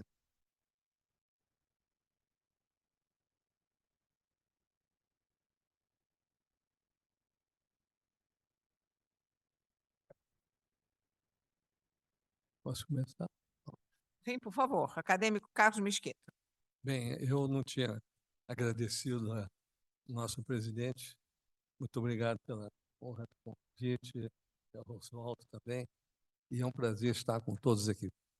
Eu achei muito interessante a ideia do Oswaldo, porque ele faz uma pergunta, não é? Uma tentativa de explicar as causas de queda. E é óbvio que, esclarecendo as possíveis causas de queda, é possível tentar evitá-las, não é? Porque no que diz respeito, eu vou fazer uma abordagem mais ortopédica, a queda do idoso é um assunto da maior importância, porque da maior relevância, né? Porque da queda podem surgir as fraturas, e as fraturas, sobretudo as fraturas do terço proximal do fêmur, as fraturas do colo e transtrocanterianas, elas são uma causa importante de morte e mortalidade. A expectativa de morte pós-fratura do terço proximal do fêmur é em torno de 30% depois de um ano, e que é um dado bem superior a pessoas de idade semelhante que não tenham sofrido a queda. É óbvio que com a evolução das técnicas cirúrgicas, né, e com a abordagem oportuna, quase que imediata, o mais rápido possível depois das fraturas, e também com as técnicas modernas de fixação, é possível operar o paciente e que ele fique em pé no dia seguinte, e isso diminui muito a mortalidade, mas é sempre um fator de preocupação, e o melhor mesmo é que a pessoa não caia. Daí vem todas essas explicações, né? Tentar tratar do idoso de tal maneira que ele tenha boas condições de segurança, né? Que não caia, qualquer que seja a causa, até causas emocionais. E eu tenho até um episódio que aconteceu na casa do acadêmico Oswaldo Moura Brasil. Nós estávamos lá num convívio muito agradável. Aí eu recebi um telefonema e saí para atender, e era uma coisa que me deixou assim, meio tocado. E eu voltei para o ambiente que nós estávamos e caí na casa, caí de rosto do chão, assim, machucou o nariz, sangrou o chão da casa do Oswaldo, mas felizmente não foi nada demais, né? E até aconteceu uma coisa interessante, que eu fiquei com o nariz edemaciado, depois começou a descascar, e eu encontrei com um colega nosso, médico, na rua. Ele disse: puxa, você fez o procedimento estético? Eu falei: não, foi queda mesmo, foi sequela de queda. Mas, então, eu acho que isso é muito importante. E tem até um dito, né, ortopédico, um dito popular aplicado para ortopedia, que a fratura no metade no século passado, que a fratura do colo do fêmur representava o início do fim do idoso. Quer dizer, é um tema realmente da maior importância. Então, estamos falando aqui prevenção, né, de quedas, do conhecimento da causa da queda, para prevenir a queda, para evitar com a queda a fratura do idoso. E eu queria chamar a atenção para uma preocupação da Sociedade de Ortopedia. O professor Tarcísio já foi também presidente da Sociedade Brasileira de Ortopedia, e a sociedade tem programas de prevenção de quedas, programas de prevenção de acidente de trânsito, né? A Sociedade de Ortopedia foi pioneira nesse tipo de atitude, evitar, né, prevenção de acidente de trânsito. E até uma coisa interessante, que lá no Paraná tinha uma Secretaria de Transportes e a Sociedade de Ortopedia, eles tinham como se fosse um teatro, né? Ia para os colégios para ensinar as crianças como é que deviam se posicionar diante do trânsito, as crianças falarem para os pais: não avança o sinal, não dirija muito rápido. E isso teve assim uma certa importância, né, no aumento dos cuidados. E eu me lembro que numa das apresentações o apresentador dizia assim: você está dirigindo o carro, aí o sinal fica amarelo, o que você faz? Eu pensei logo: funda, aperta o acelerador, né? Mas não é, né? O sinal ficou amarelo, você tem que frear. Já. Mas são coisas assim que, bem ditas e bem explicadas, podem contribuir para a melhoria da circulação com menos acidentes. Então, achei a apresentação da Cibele, que falou sobre a Casa Segura, já está inserida nesse contexto da preocupação da Sociedade de Ortopedia com essa prevenção de quedas. E eu acho que é isso que todos nós temos que fazer, e achei muito interessante essa última apresentação do André Paulini, que eu tenho procurado, da maneira possível, né, melhorar minhas condições de vida. Eu acho que o idoso, né, ele já... Você pergunta, quantos você tem? 80. Não, você tem? Não, você teve 80. Quantos anos você acha que tem de vida, né? E a gente tem uma expectativa de vida muito menor do que nós já tivemos. Então, com isso, eu acho que a gente deve procurar melhorar as nossas condições emocionais, né? Evitar sentimentos, digamos, desagradáveis, como raiva, né? Ódio. E eu tenho um neto que ele fala, odeio isso. Eu falei, meu filho, não fala odeia. Odiar é uma coisa muito ruim, muito pesada para você, né? E tem até aquela história do sujeito que odeia o outro, é como se ele tomasse veneno pensando que o outro vai morrer, né? Porque o ódio é um veneno, uma coisa ruim, né, para a pessoa. Então, eu acho que uma mensagem agora da prevenção das quedas, que nós possamos também fazer a prevenção desses sentimentos assim, pesados, né? Vamos tentar levar uma vida mais alegre, mais leve, que vai ser muito melhor para nós todos. Obrigado. Obrigada, acadêmico Carlos Mesquita. Eu vou passar a palavra ao acadêmico Marcelo Morales. Por favor, Marcelo. Senhora presidente, boa noite. Eu queria parabenizar todos aqui presentes na mesa, Oswaldo e Mesquita, pela ideia desse importante simpósio. E também eu gostaria de comentar, presidente, em relação ao aspecto interdisciplinar dessa discussão, onde a gente vê que a prevenção é o mais importante.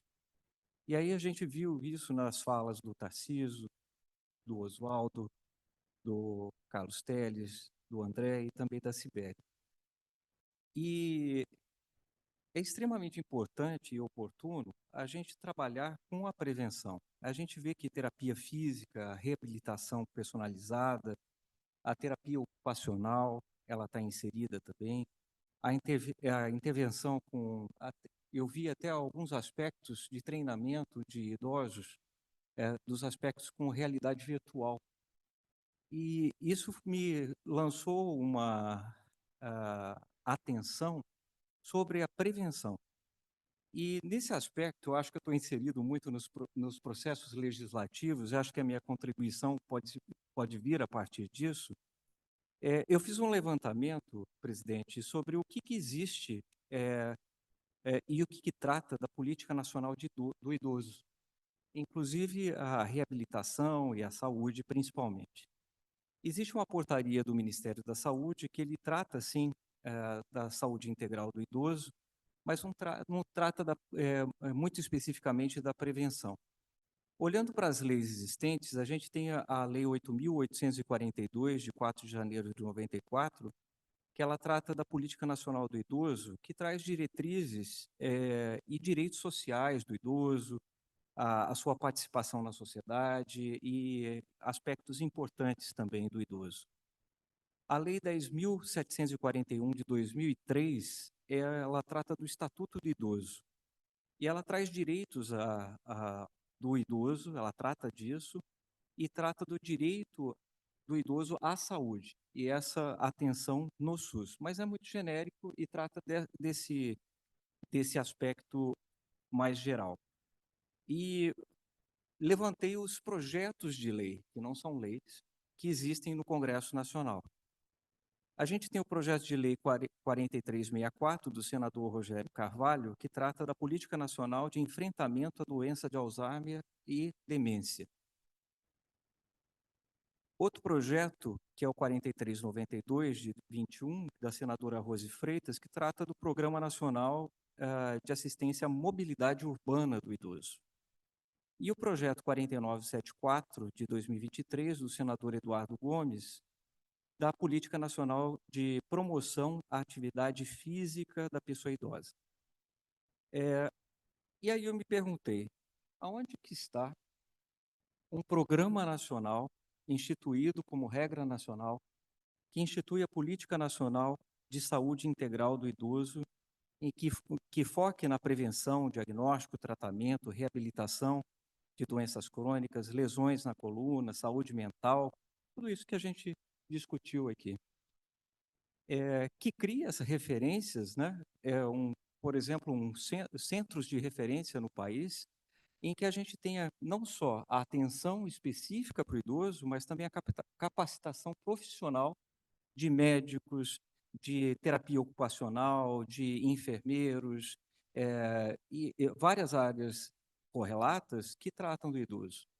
Então, pensei, presidente, que a gente pudesse fazer como sugestão dessa discussão tão importante, como encaminhamento, se a senhora me permitir, dessa forma, um grupo de trabalho que pudesse propor uma política nacional, uma lei que trate da política nacional de atenção à saúde do idoso específica e da prevenção como um todo. E essa política ela poderia ser a regra geral que cria centros nacionais de atenção ao idoso e à saúde do idoso. Eu acho que é uma oportunidade, não existe, e a gente poderia não tratar dessas regras gerais que eu falei aqui com o Estatuto do Idoso, mas uma política nacional que trate especificamente, através de uma proposição da própria Academia Nacional de Medicina, para que o Congresso Nacional trate de uma política nacional do idoso. Eu queria parabenizar a todos que trouxeram essas ideias todas, né, Oswaldo? Eu agradeço e fica essa sugestão. Muito obrigado. Acho uma excelente sugestão, acadêmico Marcelo Morales. Eu acho que a gente pode refletir sobre isso, nomear alguns acadêmicos, porque eu acho que é fundamental que a sociedade perceba que a academia não vive numa torre de marfim. Nós precisamos mostrar que nós estamos dispostos e queremos e temos know-how aqui na academia para aconselhar realmente o governo em coisas e matérias que ajudem a manter a saúde do povo brasileiro em qualquer faixa etária. Muito obrigada, acadêmico Marcelo Morales.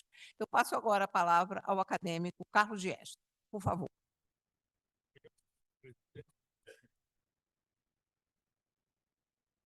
Muito obrigado, senhora presidente. Cumprimento os acadêmicos Oswaldo Nascimento e Carlos Mesquita pela competente organização deste oportuno simpósio. Simpósio que, sem contestação, trouxe indiscutíveis ensinamentos e provocou reflexões as mais diversas. Pelo menos a mim, assim senti. Um expoente da intelectualidade médica italiana, primeira metade do século XX, o ortopedista Vittorio Pucci, cunhou uma expressão que é a confluência da claudicação, quando na monografia que ele escreveu, A Ciática Vertebral, tentou relacionar do esqueleto lombar com o sofrimento das raízes nervosas que do mesmo emergem. E suas repercussões, que vou apontar adiante. É que toda vez que um tronco nervoso tem que atravessar o orifício ósseo ou deslizar numa goteira do esqueleto, a sua integridade está exposta a frequentes perigos. É uma falha que a natureza não soube contornar na construção de sua obra, o corpo humano. O mais delicado de todos os tecidos, que é o tecido nervoso, entra em contato íntimo com o mais grosseiro de todos, que é o tecido ósseo que constitui o esqueleto. E o tecido ósseo, que tem sempre entre suas múltiplas funções aquela de proteger o esqueleto, é muitas vezes o seu primeiro e principal agressor. Porque das sequelas que levam à perturbação da marcha em relação ao esqueleto, sobretudo a coluna lombar. Por que isso acontece? Porque essas progressões, essas lesões, são de evolução lenta, gradual e progressiva. E o paciente não se dá conta delas. Com isso, ele vai perdendo aquela cadência natural da marcha, que é calcanhar, ponta dos pés, calcanhar, ponta dos pés. Ele vai tendo dificuldade de dorsiflexão o tornozelo. Com isso, ele não traz a ponta do pé para o contato do obstáculo que vem adiante.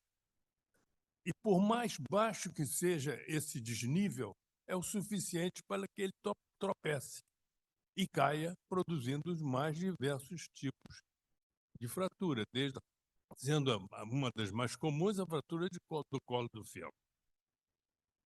É fruto dessa inexorável decadência do corpo humano. Mas não é só o processo degenerativo lombar que modifica a reserva de capacidade do canal que vem a produzir sofrimento radicular.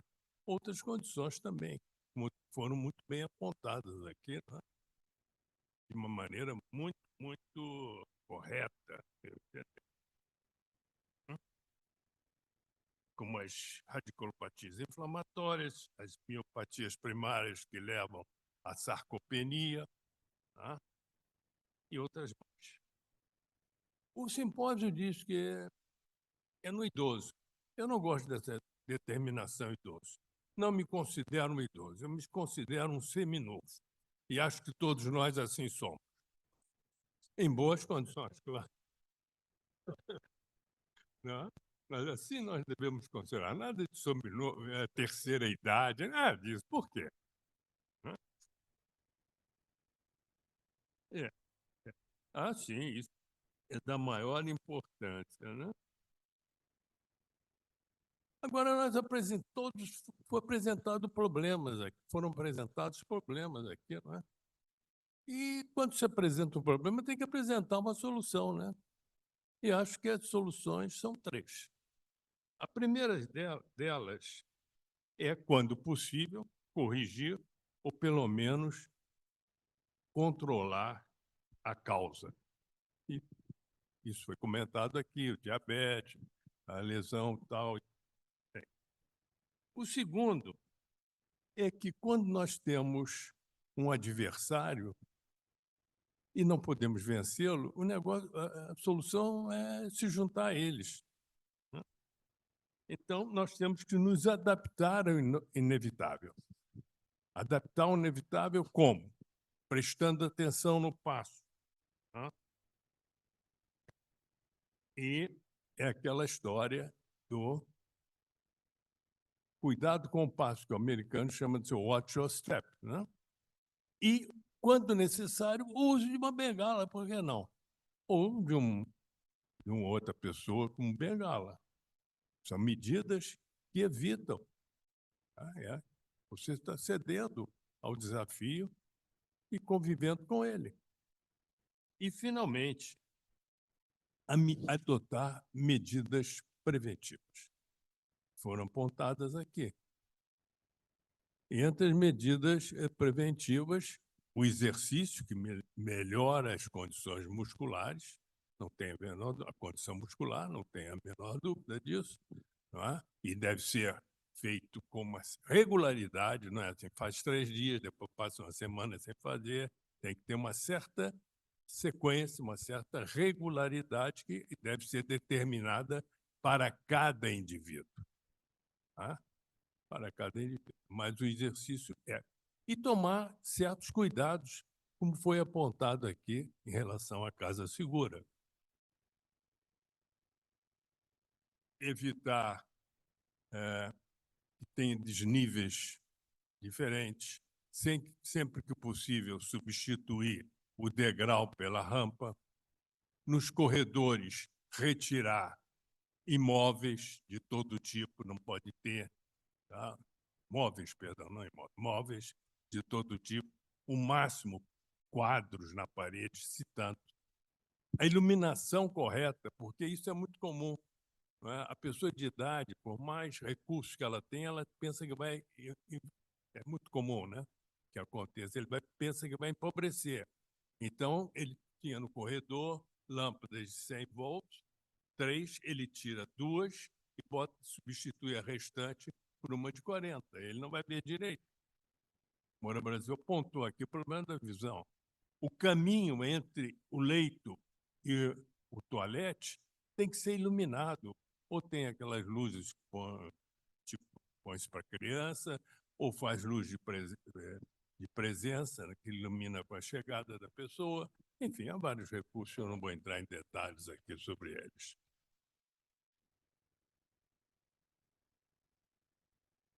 Eu vou tentar terminar a minha exposição com uma historinha de leve sabor anedótico. Eu operei no hospital universitário um homem que tinha sido um famoso palhaço de circo. Esse homem, que havia tomado, razões que não vem ao caso, uma carga grande de corticosteroide, ele desenvolveu uma necrose de um dos colos do fêmur, filho de uma prótese. No dia da alta dele, para ele as instruções, e ele virou-se para mim e disse: agora eu quero pagar o senhor. Eu disse: não, isso aqui é um hospital universitário, é público, o senhor não tem que me pagar nada. Não, eu faço questão de pagar. Eu disse: mas eu não vou receber.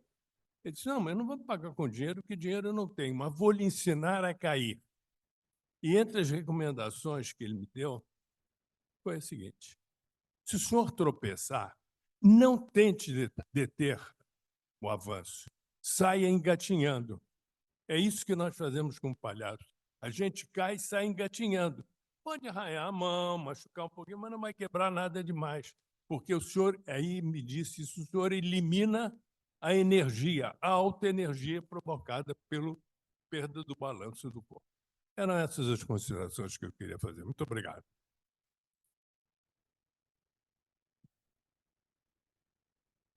Depois dos comentários dos nossos acadêmicos, Carlos Gesta, Carlos Mesquita e Marcelo Morales, eu gostaria de saber se os acadêmicos têm alguma consideração mais a fazer. Pois não, acadêmico Otávio Vaz, e a seguir, acadêmico Marcelo Barcens.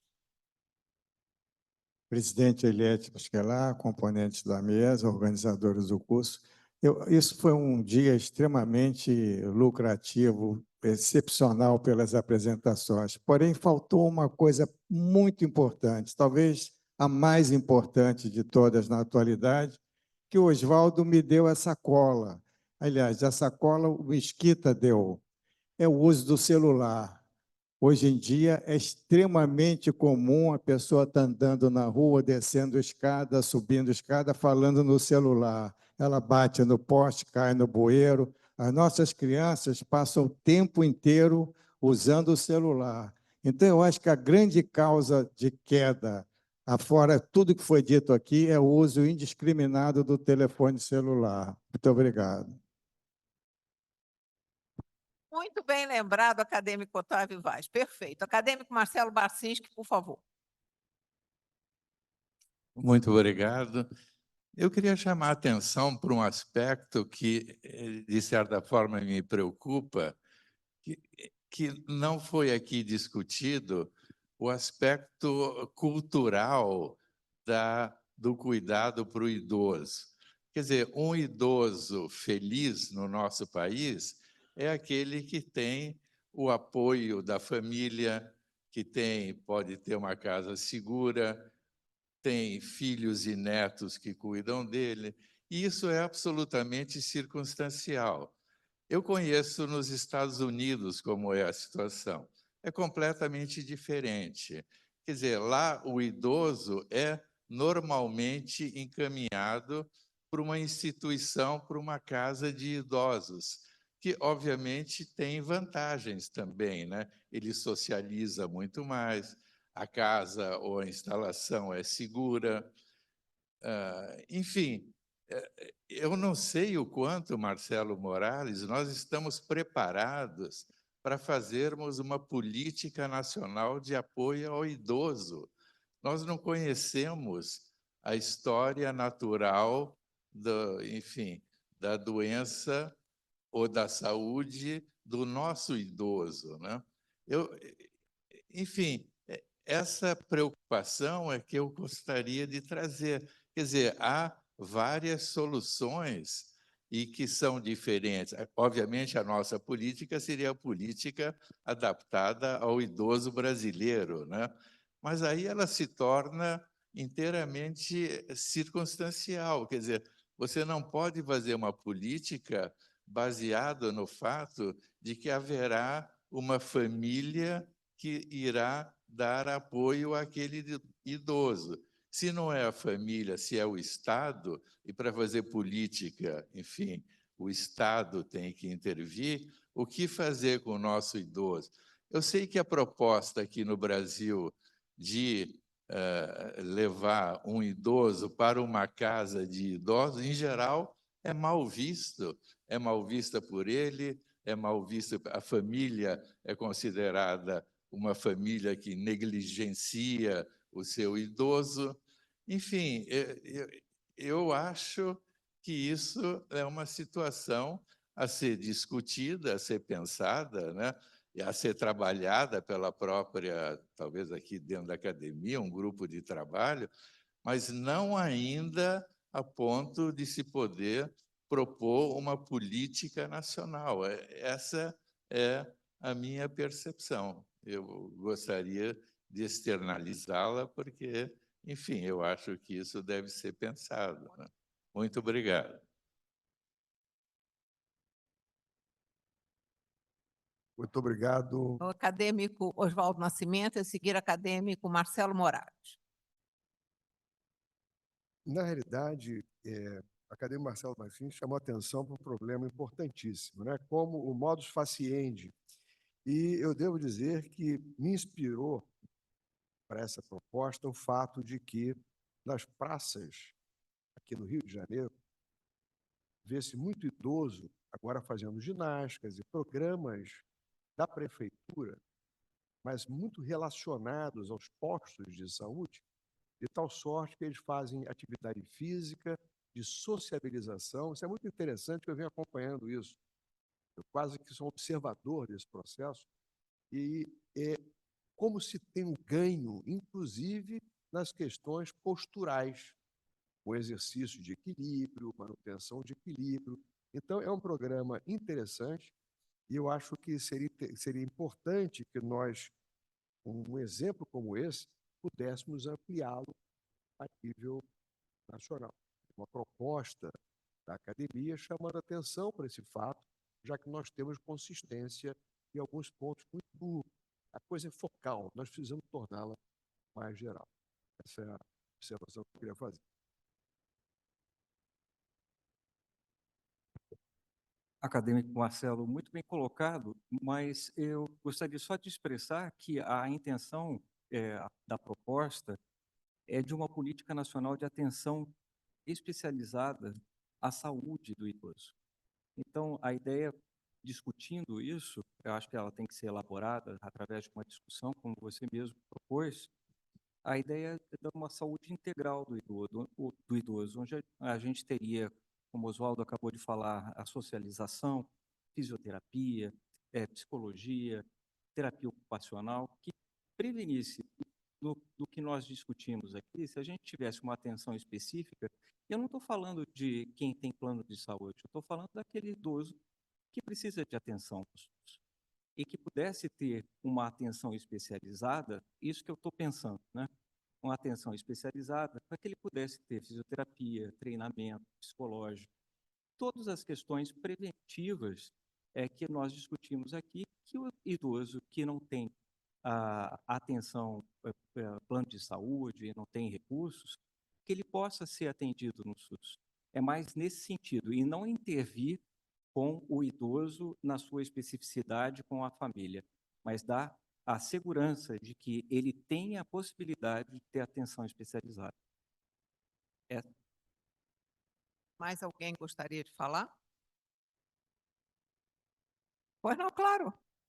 Eu acho que dentro dessa preocupação do acadêmico Marcelo e dessa iniciativa de promover um estudo sobre as questões de saúde do idoso, do ponto de vista da ortopedia, traumatologia, uma questão fundamental é o atendimento a tempo dos fraturados do terço proximal do fêmur. Isso é uma tragédia nacional. As pessoas têm fratura, não são atendidas a tempo, isso está absolutamente estabelecido na experiência ortopédica, na literatura mundial, e como muda a qualidade do resultado, o atendimento a tempo.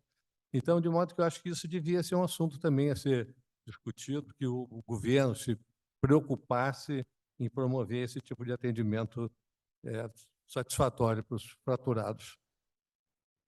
Muito obrigada, acadêmico Carlos Mesquita.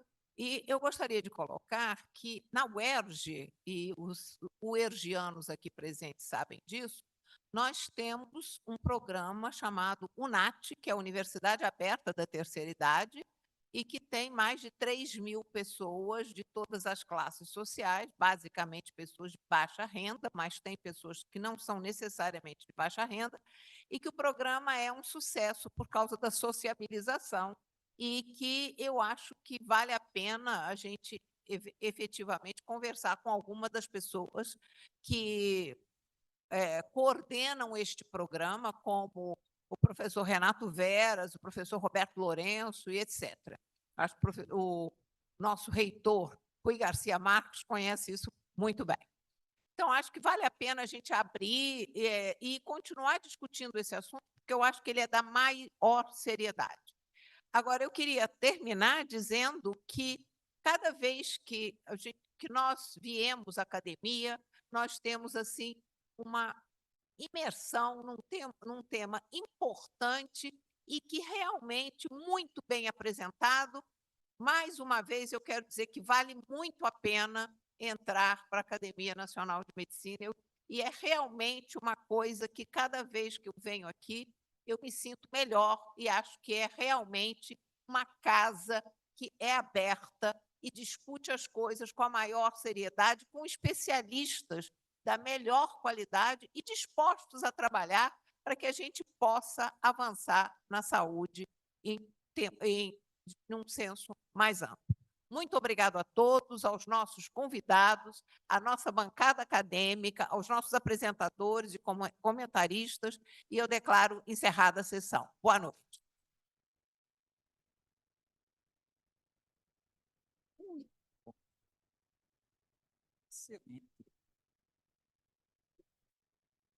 Não vou esquecer, não. Eu não.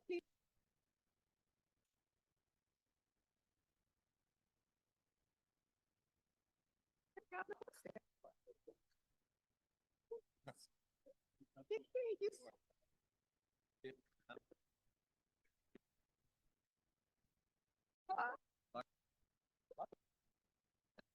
Eu sei o que é isso.